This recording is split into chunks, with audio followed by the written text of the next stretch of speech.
이 마지막 구절은요, 바울이 율법 폐기론자라고 비난을 받은 거예요. 갈라디아서에서 특히 드러나게 됩니다. 그래서 율법을 폐기한 자다. 사실은 바울이 율법의 수호자였잖아요. 율법의 수호자였던 바울이 이제는 율법은 필요하지 않다라고 외치니 소문이 나는 거예요. 바울이라고 하는 이가 있는데 구약의 전통, 이제까지 지켜왔던 하나님께서 주신 율법을 지키지 않아도 된다고 하는 자가 사도라고 하고 다닌다.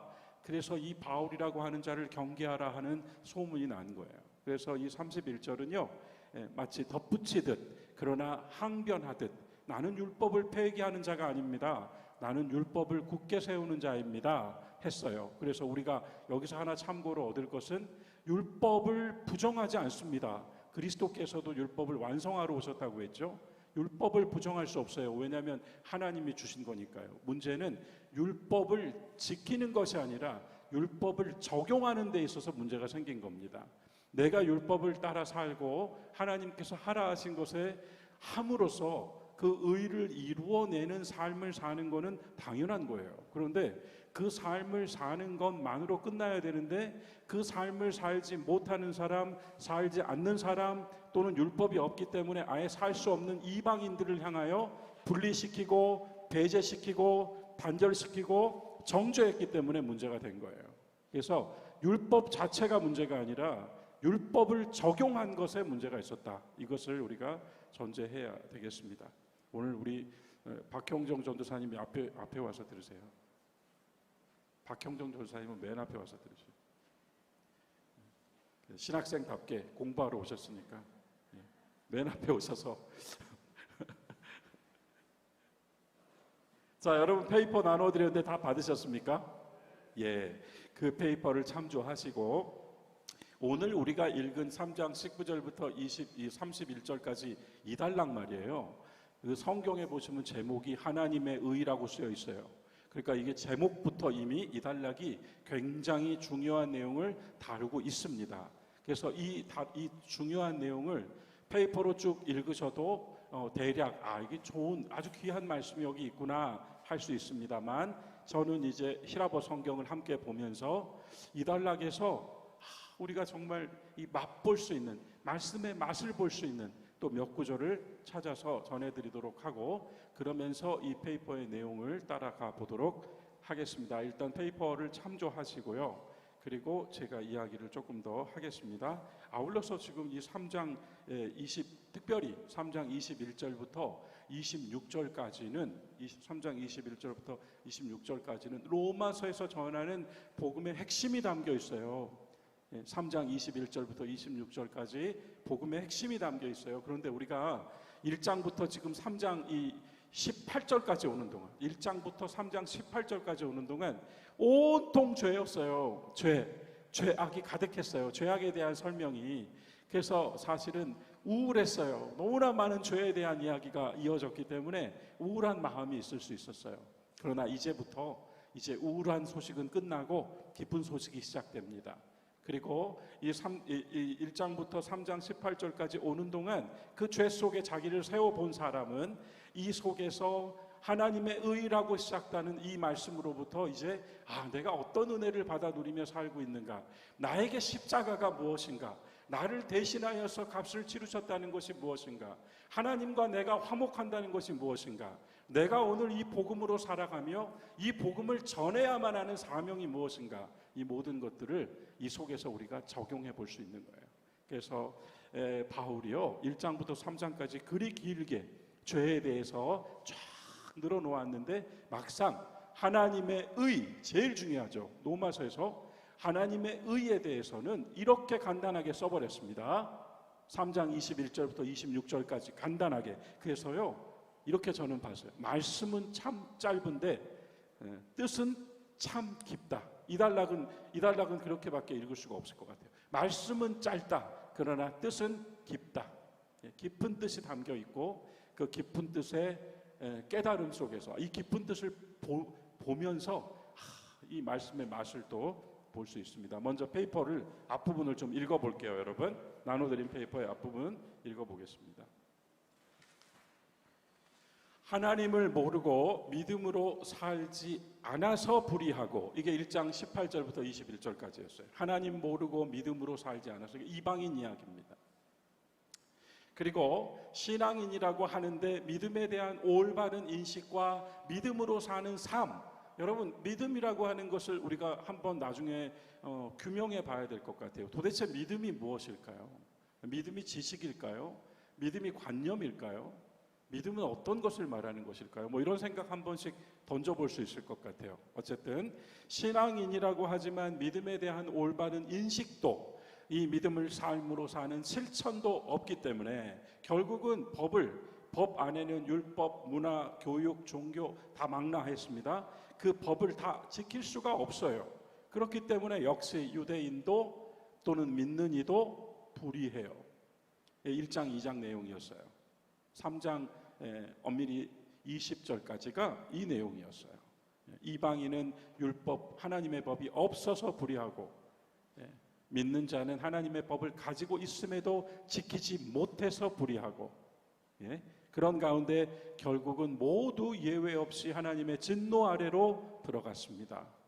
이 세상에서 우리들끼리는 의롭고 선한 사람이 있어 보이고 착하고 진실하게 사는 것처럼 보입니다마는 하나님의 눈에는 의인 없습니다. 한 사람도 없습니다. 선한 사람 없습니다. 한 사람도 없습니다. 이것이 3장의 앞부분이었어요. 이렇게 모두 죄악으로 점철된 우울한 세 장을 읽고 나서 3장 21절부터 하나님의 의, 기쁜 소식, 복음을 통보받게 됩니다. 자, 여러분 21절, 22절 본문에 이 페이퍼에 써 있죠? 함께 이 두 절 같이 한 목소리로 읽어보겠습니다. 새기면서 읽어주세요. 이제는 율법 외에 하나님의 한 의가 나타났으니 율법과 선지자들 중에서 받은 것이라. 곧 예수 그리스도를 믿음으로 말미암아 모든 믿는 자에게 미치는 하나님의 의니 차별이 없느니라. 이렇게 나왔습니다. 이 구절이 그냥 읽으면 그냥 좋은 말씀이에요. 좋은 말씀. 그런데 이 구절을 알고 읽으면 기쁜 말씀이 돼요. 말씀드릴게요. 일단은 이제는 이렇게 시작했습니다.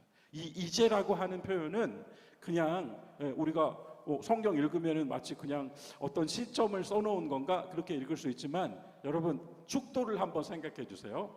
목사의 축도가 목사가 축복해 주는 건가요? 아니에요. 여러분 예배를 끝내기 위해서 하는 마지막 순서인가요? 아니에요. 여러분 우리가 하나님께 경배드리고 예배를 온전히 다 드렸고요, 이제 예수께서 여러분의 머리에 안수하셔서 축복하는 시간이에요. 그래서 예수님의 영으로, 영이잖아요, 이제 성령으로 여러분 각자의 머리에 손을 얹으신 거예요. 그래서 예수께서 이제는 하신 거예요. 축도가 그런 겁니다.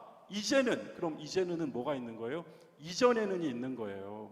여러분과 제가 살았던 이전이 모두 일소되고 그리스도께서 제 머리에, 여러분의 머리에 손을 얹으시고 이제는 하고 은혜와 사랑과 성령의 교통으로 다시 축복을 받고 세상으로 나가는 거잖아요. 그래서 축도는요, 예배의 마지막 순서다 이렇게 이해하시면 안 돼요. 여러분과 제가 드린 예배에 주님께서 응답해 주시는 거예요. 그래서요, 우리가 가끔씩 축도도 안 받고 휙 나가버리거나 축도 받는 것을 마치 무슨 그 예배의 어떤 그 한 순서로 여겨서, 여러분 아닙니다. 영적으로 그렇게 하시면 안 돼요. 우리가 1시간 동안 신실하게 드린 예배의 결과예요, 그게. 그래서 다 그 축도 하실 때, 축도 받을 때, 우리가 축도를 나눌 때는 주님께서 지금 내 머리에 안수하신다, 이 마음 가지셔야 돼요. 믿음은 그런 거잖아요. 보이는 게 아니잖아요. 우리가 바랄 수 없는 중에 바라는 게 믿음이잖아요. 주님께서 내 머리에 안수하시고 나에게 세상으로 나가 살 수 있도록 다시 힘을 불어넣어 주시는 은혜의 시간이 축도라고요. 그때 사용되는 첫 표현이 이제는이에요. 이제는. 그게 지금 이 표현 안에 들어와 있는 거예요. 제가 이 페이퍼에는 신학적인 표현을 썼어요. 이제는이라고 하는 말은 본문 맥락에서 특별한 의미가 있습니다. 신학적 표현을 빌리면 종말론적 시간의 의미를 갖습니다. 이러니까 이게 신학자들이 쓰는 표현이거든요. 종말론적 시간 이러면 뭐뭐론적 이렇게 나오면 우리 골치 아프잖아요. 그러나 그 다음 문장에서 인류가 죄의 곤궁 속에 빠져 있었지만 하나님의 의가 나타났어요. 하나님의 의가 나타나서 이제는 하나님의 나라가 시작되었어요. 이걸 우리가 어디서 찾아내냐면 고린도후서 6장 2절 하반절이에요. 제가 뽑아놨는데 보라, 우리 그 대목 같이 또 한 목소리로 읽어보겠습니다. 여러분, 보라, 보라, 지금은 은혜 받을 만한 때요. 보라, 지금은 구원의 날이로다. 그게 이제입니다. 그게 이제예요, 여러분. 지금 은혜 받을 때가 왔고 지금 구원의 날이 시작된 거예요. 하나님 나라가 또 나에게 시작된 거예요. 이게요, 한번 이런 얘기 어떨까요? 누가 이렇게 깨달았어요. 깨닫고 나면 그 사람이 그 깨달음을 가지고 평생 동안 살 수 있을까요? 아니요, 그렇지 않아요. 여러분, 성령 체험하신 분들, 성령 체험하시고 항상 성령에 흠뻑 적셔져서 사십니까? 그렇지 않아요. 깨달은 자도 끝까지 항상 새롭게 받아야 돼요. 항상 새롭게 하나님의 은혜를 받아야 돼요. 오늘 이것도 마찬가지. 주님의 의가 나타났다. 그래서 우리를 의롭다고 불러주셨다. 거기서 끝이 아닙니다. 주님이 우리를 의롭다고 불러주시는 그 은혜가 항상 우리에게 나타나야 돼요. 그게 오늘 말씀 속에 담겨 있습니다. 그래서 이제는 이렇게 시작했어요. 이 구절이 기쁜 소식의 시작. 율법 외에 원래는 율법이 나타났었어요. 모세를 통하여 율법이 나타났었어요. 그래서 율법을 잘 지키면 하나님께 기쁨이 될 거라고 믿고 살았어요. 그런데 율법으로는 절대로 사람이 의로워질 수가 없다는 것을 바울 자신이 확인했어요. 그래서 율법이 나타났는데 율법의 나타남을 뒤로 하고 하나님의 의가 다시 나타났습니다. 이것은 이전의 율법과 선지자들로 받았던 것의 완성입니다. 그러면서 뒤에 곧 예수 그리스도를 믿음으로 말미암아 이렇게 문장이 되어 있잖아요. 그런데 실은 원문, 히라보 성경 원문에서는요, 여러분, 이게 여기 지금 이 구절에서 문장은 오직 하나밖에 없어요. 문장은, 그러니까 완성된 문장으로 표현된 것은 오직 하나밖에 없어요. 이것은 차별이 없느니라. 이거 하나만 문장이고요. 나머지는 전부 문장이 아니에요. 우리 구절은 문장이 되어 있습니다. 보십시오. 곧 예수 그리스도를 믿음으로 말미암아 모든 믿는 자에게 미치는 하나님의 의니, 문장이 되었잖아요. 근데 히라보 원문 성경, 바울이 원래 쓴 거는 문장이 아니에요. 뭐라고 써 있냐면 제일 먼저 하나님의 의 이렇게 하나 써놨어요. 그리고 두 번째 예수 그리스도를 믿음으로 이렇게 써놨어요. 완성시키지 않아요, 문장을. 세 번째 모든 사람을 향하여 이렇게만 써놨어요. 그리고 네 번째 모든 믿는 자 위에 이렇게 네 개의 문법으로는 네 개의 문장이 아니라 그냥 표현이 네 개가 나와요. 그리고 나서 마지막에 이는 차별이 없느니라 이렇게 쓰여 있습니다. 그러니까 문장은 오직 이는 차별이 없느니라. 종교개혁자 마르틴 루터는 이는 차별이 없느니라가 이 로마서와 신약 성경 전체의 키다 이렇게 말했습니다. 차별이 없느니라. 왜일까요? 자, 페이퍼로 다시 돌아와 볼까요? 페이퍼에 보시면은요, 이 중반 부분에 로마의 교회는 이렇게 시작하는 부분 한번 찾아보시겠습니까? 중반에 로마의 교회는 찾으셨어요? 제가 읽어보겠습니다. 로마 교회는 바울이 세운 교회가 아닙니다. 바울은요, 다른 사람이 세운 터에는 교회 세우지 않았어요. 예루살렘에도 바울이 세운 교회 없고요, 로마에도 없어요. 로마 교회는 바울이 세운 교회가 아닙니다. 바울은 아직 로마에 가보지도 못했죠. 로마서의 수신인인 로마 교회와 성도들, 이 수신자가 로마 교회와 성도들이라고 하는 사실 외로 로마서에는 로마 교회에 관한 이야기가 없습니다. 마지막 16장에 성도의 교통이 있지만 로마 교회를 두고 하는 이야기가 없어요. 우리가 갈라디아서나 고린도 전후서를 읽을 때에는 갈라디아 교회나 고린도 교회에 대해서 이야기가 나와요. 그러나 로마서는 로마 교회 이야기가 아닙니다. 로마서는 당시 모든 이방 지역에 세워져 있는 모든 초대교회에 관한 이야기입니다. 그래서 계속 읽어볼게요. 당시 로마는 세계입니다. 바울이 기뻐했던 것은 세계의 중심인 로마에 십자가의 복음이 전해졌기 때문이죠. 우리가 이곳 서울 한가운데에 십자가가 세워졌다고 기뻐하듯이요. 그러나 문제가 있었습니다. 로마 교회를 처음 세운 사람들이 누구냐면요, 예루살렘 교회가 박해를 받아서 사람들이 막 순교당하고 할 때 다 쫓아내거든요. 그때 유대인들이 로마에도 간 거예요. 그래서 유대인들 처음 교회인 예루살렘 교회의 성도들이 로마에 가서 교회를 세운 게 로마 교회거든요. 그러니까요, 이 로마 교회의 토배기가 누구예요? 유대인들이죠. 근데 로마 교회가 부흥했어요. 누가 들어왔겠어요? 이방인이 들어왔겠죠. 로마 사람들이 들어왔을 거 아닙니까? 그러면 우리가 상식적으로 생각해 보자고요. 로마 교회 안에 어떤 문제가 생겼을까요? 유대 그리스도 교인들과 새로 들어온 이방 그리스도 교인들 간에 격이 생겼겠죠. 뭔가 갈등이 생겨요. 그리고 더 나아가서 이 교회 안에서 경건하게 율법을 지키는 사람들과 율법을 지키지 않는 사람들도 서로 경계가 생겼겠죠. 이 교회 안에는 또 어떤 유형이 숨어 있을까요? 제가 이 차별이 없느니라가 얼마나 이게 위대한 말씀이냐면, 여러분 로마서 우리가 읽을 때요, 이 3장 여기 차별이 없느니라에 우리 밑줄 빡빡 꺼놔야 되는 거예요. 이게 복음이거든요. 이게 예수님이 사복음서를 통해 예수께서 하신 모든 사역이 이 한 줄 안에 들어가 있는 겁니다. 여러분, 유대인과 이방인의 경계가 있었어요. 그리고 그런 국적의 차이, 남녀노소의 경계가 있었어요. 학자와 무학자의 경계가 있었겠죠. 지혜로운 사람과 어리석은 사람 경계 있었겠죠. 부자와 빈자, 귀족과 종의 경계 있었겠죠. 시민과 노예의 경계 있었겠죠. 왜 없었겠어요? 있었겠죠. 당연히. 죄인과 의인의 경계 있었겠죠. 선한 사람과 악한 사람 경계 있었겠죠. 이 모든 경계가 그 안에 있었단 말이에요.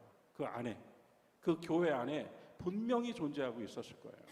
바울은요, 단지 이신칭의 믿음으로 구원 받으십시오 이것만을 전한 것이 아니라 믿음으로 구원 받는다는 것은 이런 것입니다라고 전해주는 거예요. 차별이 없습니다. 하나님이 차별하지 않으셨어요.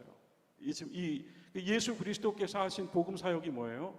바리새인들과 서기관들과 분명히 경계 지어졌던 게 뭡니까? 죄인과 세리들과 같이 밥 먹는 자라고 그들이 비방했지만 그리스도께서는 오히려 뭐라고 그러셨어요? 너희같이 건강하다고 말하는 사람에게 내가 필요하지 않지만 병자들에게는 의사가 필요하듯이 나는 의사로 왔다 라고 말씀하시고, 예수께서는 가는 곳마다 경계를 허무시잖아요. 차별을 없애버리시잖아요. 분리와 소외를 하나로 다시 만들어 주시잖아요. 그래서 교회는 지금도 모든 사람이 어우러진, 그러나 복음으로 그리스도의 이름으로 격차를 두지 않는, 모두가 함께 하나님의 자녀로 동등하게 서는 곳이 교회이고 그게 하나님 나라란 말이에요. 그래서 이 차별이 없느니라는 예수님의 복음 사역을 모두 담아낸 한 줄이고, 루터가 왜 이 구절이 신약 성경 전체의 키다라고 말했는지 이제 대충 짐작이 되실 거예요. 주님 하신 역사가 다 이 내용 안에 있다는 겁니다. 차별이 없다. 그런데 차별이 없긴 없는데 앞에 4개의 구가 있다 그랬어요. 다시 이 본문을 좀 우리가 눈으로 보면은요, 제일 먼저 이게 우리는 이제 번역을 했기 때문에 어순을 다 바꿔놨습니다만은 원문에서는 제일 먼저 맨 뒤에 있는 하나님의 의 요거 하나가 딱 나왔어요. 그리고 두 번째로 예수 그리스도를 믿음으로 이거 하나가 나왔어요. 그리고 여기에는 생략이 되어 있어요. 모든 사람을 향하여 이거 한 줄이 더 있고요. 그리고 지금 또 이 안에 있죠. 모든 믿는 사람에게 이렇게 쓰여 있습니다. 근데 여기에 다 히라보 전치사가 쓰였어요. 히라보는요, 전치사만 써도 이게 인칭이 결정되고 이 모든 게 전치사 하나만 써놔도 누가 했는지를 알 수 있는 게 히라보입니다. 그래서 이 속에서 다시 그 구절 내리지 말고 올려주세요. 이 속에서 각각 전치사가 쓰여 있는데 제일 먼저 하나님의 의는 전치사가 안 쓰여 있어요. 하나님의 의, 그냥 하나님의 의라고만 쓰여 있고요. 예수 그리스도를 믿음으로에는 디아라는 전치사가 쓰여 있는데 그게 뭐냐면 예수 그리스도를 통하여 말미암아 통하여 이 전치사가 쓰였습니다. 그리고 모든 사람을 향하여에는 에이스라고 하는 전치사가 쓰여 있는데 그것은 말 그대로 모든 사람에게. 자, 그리고 나서 모든 믿는 자에게 라고 쓰여 있는데 거기에는 에피라는 전치사가 쓰였는데 모든 믿는 사람 위에, 믿는 사람 위에. 그리고 나서 차별이 없느니라. 왜 이 전치사 이야기가 중요한가 하면요, 하나님의 의가 왔습니다. 그런데 그 의는 그리스도를 믿는 믿음을 통하여서만 얻을 수가 있습니다. 신앙이 없는 자는 하나님의 의를 얻을 수가 없어요. 믿음이 없으면 하나님의 의를 얻을 수가 없다는 거예요. 바울은 오직 예수 그리스도를 믿는 자, 예수 그리스도를 믿는 믿음을 통하여서만 하나님의 의를 우리가 얻을 수 있습니다. 그런데 원래 이 하나님의 의는 모든 사람에게 향했습니다. 하나님이 세상을 이처럼 사랑하사 모든 사람에게, 지금 예배 가운데 있는 여러분과 저뿐만 아니라 지금 이 바깥에서 오가고 있는 모든 사람을 향하여 하나님의 의가 나타났습니다. 그런데 오직 믿는 자 위에만 하나님의 의가 머뭅니다. 이렇게 되어 있습니다. 정리가 되셨어요? 하나님의 의는 모든 십자가가 모든 사람이 볼 수 있게 섰잖아요. 그와 마찬가지로 하나님의 의는 모든 사람을 향해서 왔습니다. 그러나 오직 믿는 자 위에만 머뭅니다. 하나님의 의는 예수 그리스도를 통하여서만 얻을 수 있습니다. 사도 바울이 철저한 신념을 여기에 담았습니다. 이 한 구절에 자신의 신념을 모두 담았습니다. 예수 그리스도의 이름으로 모인 자리에는 차별이 없습니다. 거기에는 빈자와 부자의 차별이 없고, 귀족과 노예의 차별이 없고, 학자와 무학자의 차별이 없습니다. 유대인과 이방인이 어찌 갈라서 싸울 수 있습니까? 경건한 그리스도인과 경건하지 않은 그리스도인들이라고 어찌 분열될 수 있습니까? 그리스도께서 차별이 없는 역사를 하나님 나라로 이루어 주셨는데요. 그러나 오직 이 의는 하나님의 이 의는 예수님을 믿는 자에게만 내려집니다. 이게 이 22절 말씀, 이 한 절 말씀 안에 들어있는 말씀의 맛입니다. 여러분과 저는 예수를 믿고 그 믿음으로 부름을 받아서 오늘도 주 안에 있습니다. 주의 의가 우리 가운데 있다는 것은요, 굉장한 축복이고 은혜라고 할 수 있습니다. 자, 그 다음 절로 가시면요, 다시 우리 페이퍼로 돌아와서요, 23절, 24절 말씀, 우리 또 이거 한 목소리로 같이 한번 모든 사람이 죄를 범하였음에 같이 읽어볼까요? 모든 사람이 죄를 범하였음에 하나님의 영광에 이르지 못하더니 그리스도 예수 안에 있는 속량으로 말미암아 하나님의 은혜로 값없이 의롭다 하심을 얻은 자 되었느니라. 이 구절도 너무 우리가 잘 알고 있는 말씀인데, 이 구절은 바로 앞절에 대한 설명입니다. 왜 하나님의 의가 나타났습니까? 모든 사람이 죄를 범했기 때문에. 이제 모든 사람이 죄를 범하였기 때문에 자기의 의로는 하나님께 갈 수가 없어요. 하나님의 의를 가져야만 하나님께 갈 수가 있어요. 이제 설명이 됐습니까? 앞에서는 하나님의 의를 어떻게 얻는다 그랬어요? 예수를 믿음으로 얻는다 그랬어요. 여기선 뭐라 그랬어요? 모든 사람이 죄를 지었기 때문에 하나님의 의가 오셔야만, 하나님의 의를 받아야만 의롭다 하는 말을 들을 수가 있게 되었다 하는 이야기입니다. 설명해 주는 거예요. 그래서 하나님의 영광에 이르지 못하더니, 여러분 이 구절도 얼마나 위대한 구절이에요. 여러분과 제가 창세기에서 어떤 말씀 읽어요? 우리 모두가 하나님의 형상으로 지음받았다고, 하나님의 형상과 모양으로 지음받았다고, 우리 모두가 하나님의 영광을 가지고 태어났다고 이렇게 설명받잖아요. 우리가 모두 포이에마, 하나님의 걸작품이라 그러잖아요. 그래서 가끔씩 위로의 말씀으로 강단에서 여러분 모두 하나님의 걸작품입니다. 여러분 자신을 사랑하지 못하면 어떻게 이웃을 내 몸과 같이 사랑할 수 있습니까? 여러분이 하나님의 사랑을 먼저 받고 있음을 내 마음으로, 내 삶으로 알아야지, 그래야 내가 내 몸과 같이 이웃을 사랑하는 게 뭔지도 실천할 수 있지 않겠습니까? 그죠? 내가 나를 미워하고 원망하고 나를 저주하고 있는데 어떻게 이웃을 내 몸과 같이 사랑할 수 있습니까? 뭐 이렇게 포이에마. 그런데 사실 어때요? 하나님의 형상으로 지음을 받았다고는 했지만 그 다음에 우리는 아담의 거역을 보고요, 더 나아가서 여러분 살면서 이 세상이라고 하는 구조 안에서, 하나님은 창조하셨지만 인간이 구축한 이 세상이라고 하는 구조 안에서 여러분과 저의 얼굴은 어떻습니까? 우리가 항상 웃어요. 오히려 우리는 서글프고 쓸쓸한 그림자를 항상 끌어안고 삽니다.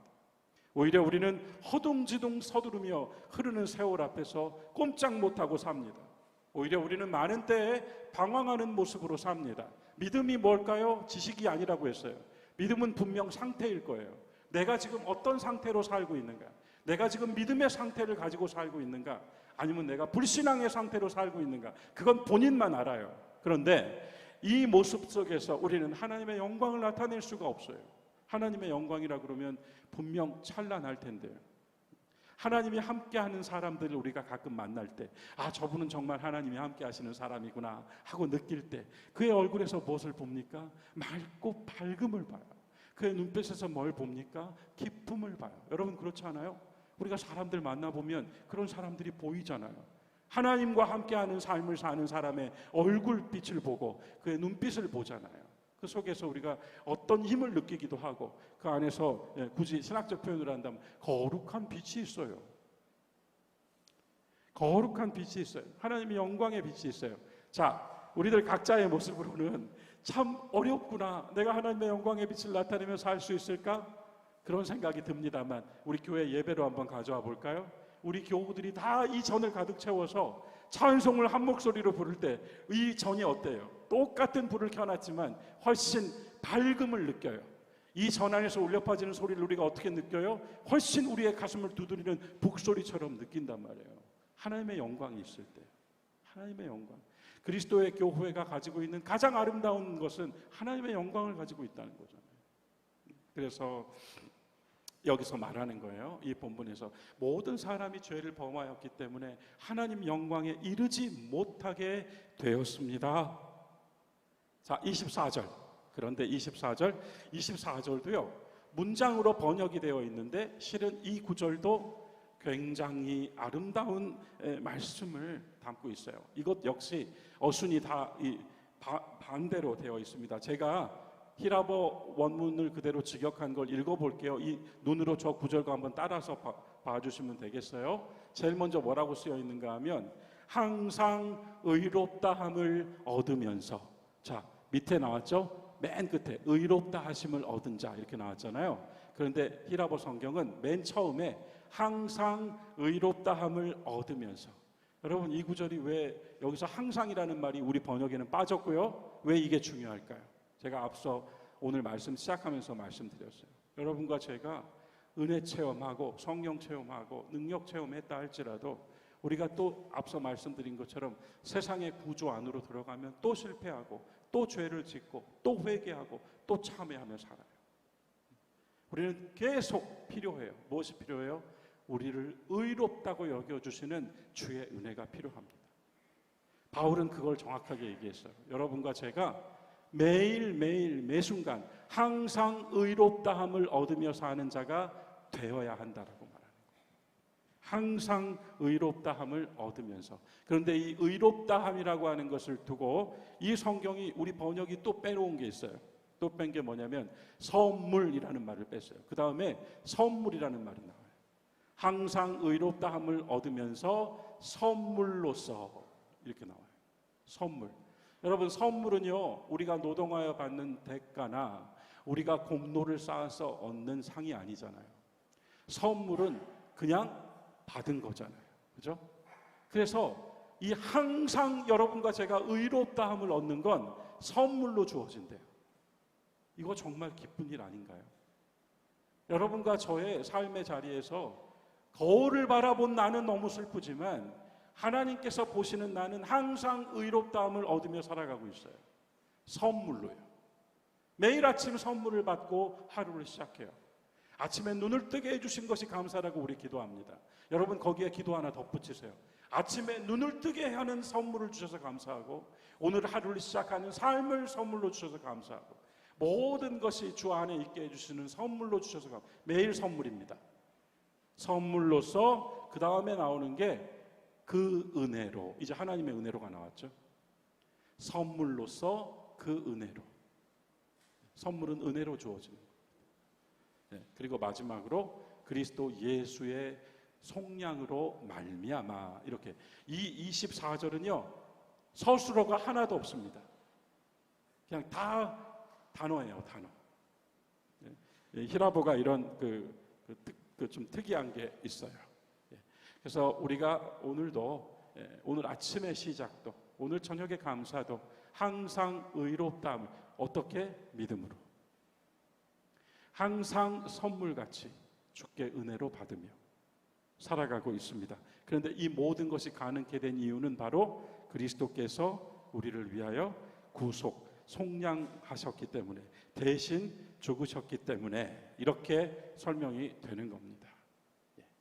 자, 제가 말씀의 맛이라고 이야기해드린 부분들이 바로 이런 거거든요. 우리가 번역된 성경을 읽을 때는 좋은 말씀으로 읽습니다만 사실은 이런 기회를 통하여서 원래 썼던 그 문장을 가지고 다시 읽어보면 이 말씀의 어떤 그 즐거움이, 말씀을 읽는 기쁨이 또 새롭게 돋아올라요. 그런 의미에서 우리가 똑같이 의를 이야기했지만 하나님의 의는, 율법은 우리가 고생하고 수고하고 지켜야 되고 우리가 그 지키지 못함으로 절망하기도 하지만 하나님의 의는 선물로 은혜를 통하여서 우리에게 주어지는, 매일매일 새롭게 주어지는 하나님의 날마다의 사랑이에요. 자, 한 절만 더 읽고 마무리를 하겠습니다. 뒷창으로 가셔서 25, 26절. 25, 26절입니다. 함께 읽어봅시다.